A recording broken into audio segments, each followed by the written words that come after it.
was the year. Recreating notable events of passing time. Reviving memories of men and women who have contributed to the history of a modern world.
1907, that was the year.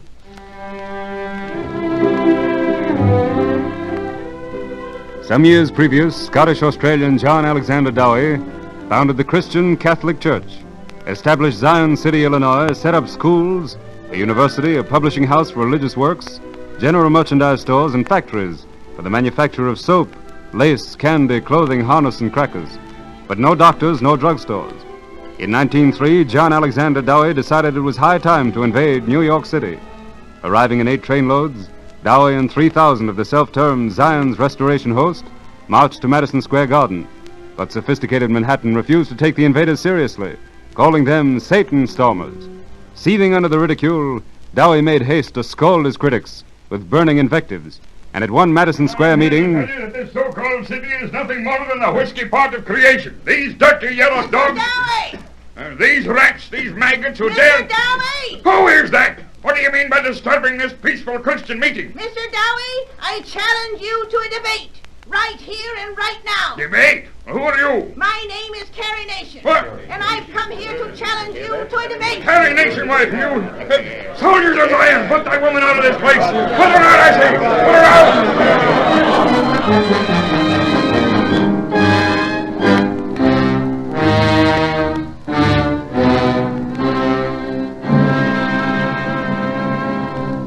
Following the New York debacle, Dowie knew that he had been definitely undermined in the thoughts of his followers. Broken mentally and physically after a stroke in 1905, he sailed for the West Indies, leaving a triumvirate in control of Zion City. After a month, he deposed them, set up Wilbur Glenn Voliva as dictator. Quickly realizing the error of diplomacy, Dowie attempted to depose Voliva, and upon Voliva's outright refusal, the Patriarch of Zion returned and feebly tried to stamp out the rebellion against him. But with the consent of his wife and son, John Alexander Dowie was himself deposed. And on March 9, 1907, in the religious empire he had founded died alone, forgotten, a useless, tired, decrepit old man. 1907. That was the year that District Judge Kennesaw Mountain Landis sprang to fame, and later to fortune as high mogul of professional baseball, by imposing the largest fine in the history of the United States, $29,240,000 against the Standard Oil Company of Indiana, which decision was later reversed upon appeal. Upon being informed of the fine, John D. Rockefeller is alleged to have remarked to newspaper reporters, Judge Landis will be dead a long while before this fine is paid. 1907. That was the year that one of the most spectacular trials in the annals of crime came to a startling conclusion. On the evening of December 30, 1905, in an office in the small town of Caldwell, Idaho, Frank Sternenberg, ex-governor of Idaho, talks to his 25-year-old son. Well, son, I guess we better get on home. Mother will be waiting with dinner. All right, Dad. Come along.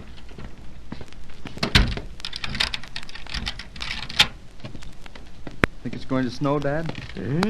Yes, looks as though it might before morning. That sky's pretty black. Hello, Mr. Sternenberg. Oh, hello, Jack. You go along, Dad. I want to talk with Jack a minute. All right.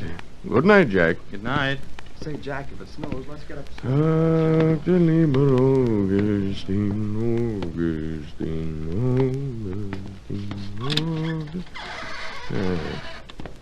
Guess I better oil the hinges on this gate tomorrow.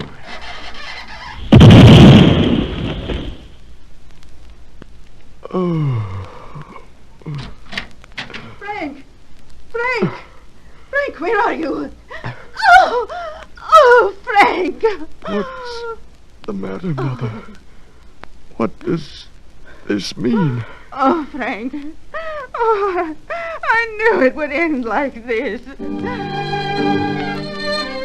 In 20 minutes, Frank Sternenberg was dead.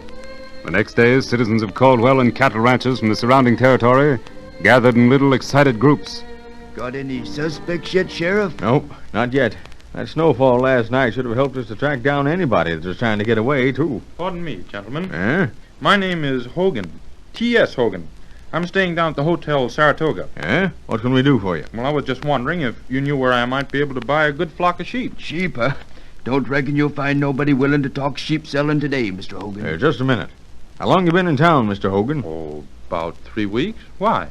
Have you heard what happened here last night? Why, well, yes, of course. I heard that ex-Governor Sternenberg... Yeah. You'll excuse me for saying this, but it appears to me like you're taking this murder mighty cool-like. Cool?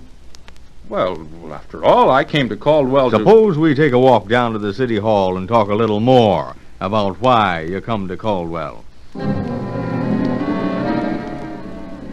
Identified as Harry Orchard, former officer in a miners' organization, the suspect was charged with first-degree murder. There flocked to Idaho scores of detectives determined upon solving the crime. One was quiet, intelligent, professorial 67-year-old James McParland, who for more than a week visited Orchard in his cell for hours at a time. One day in the front office of the jail... Well, Mr. McParland, anything new? Yes, Sheriff, I believe there is.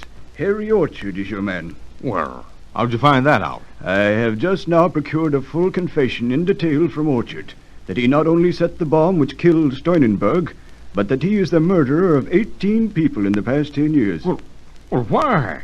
What's it all about? Why did he kill Sternenberg? Harry Orchard has just informed me that he is in the pay of 3 members of a mining association, William D. Hayward, Charles H. Moyer, and George A. Pettibone, and it was by their instruction that he killed ex-Governor Sternenberg. The 3 new figures in the case were brought to trial. Chief Defense Counsel was Clarence Darrow, while the prosecution was guided by the then little-known U.S. Senator-elect William E. Borah. Finally, on the morning of July 28, guided by instructions from the presiding judge, Gentlemen of the jury, under the statutes of this state, a person cannot be convicted of a crime upon the testimony of an accomplice, unless such accomplice is corroborated by other evidence. and realizing the only star witness for the state had been Harry Orchard, the jury of 12 men brought in the verdict, Not guilty. And the historic Hayward trial was at an end.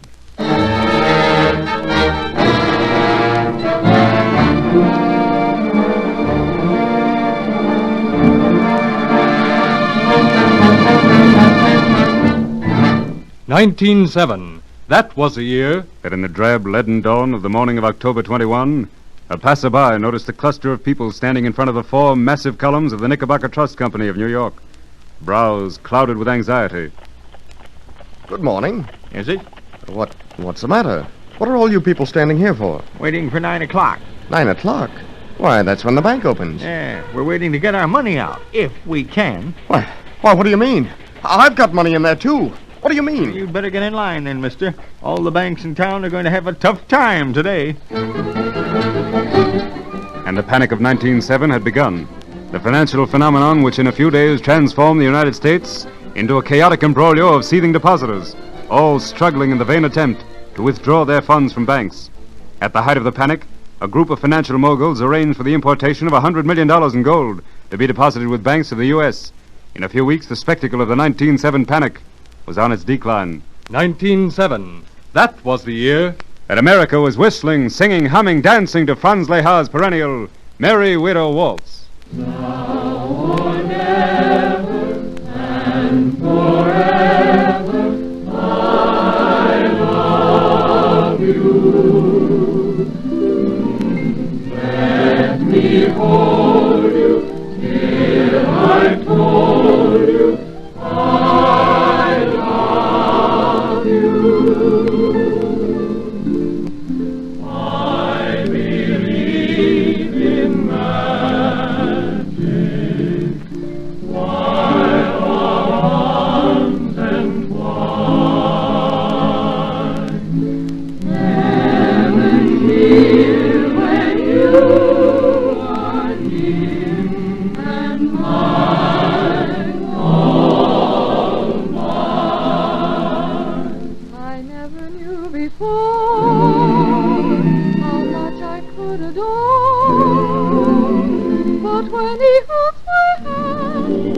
looks at me, I understand.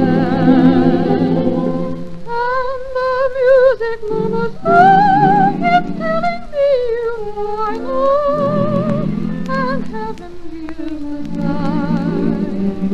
You're mine, you're mine.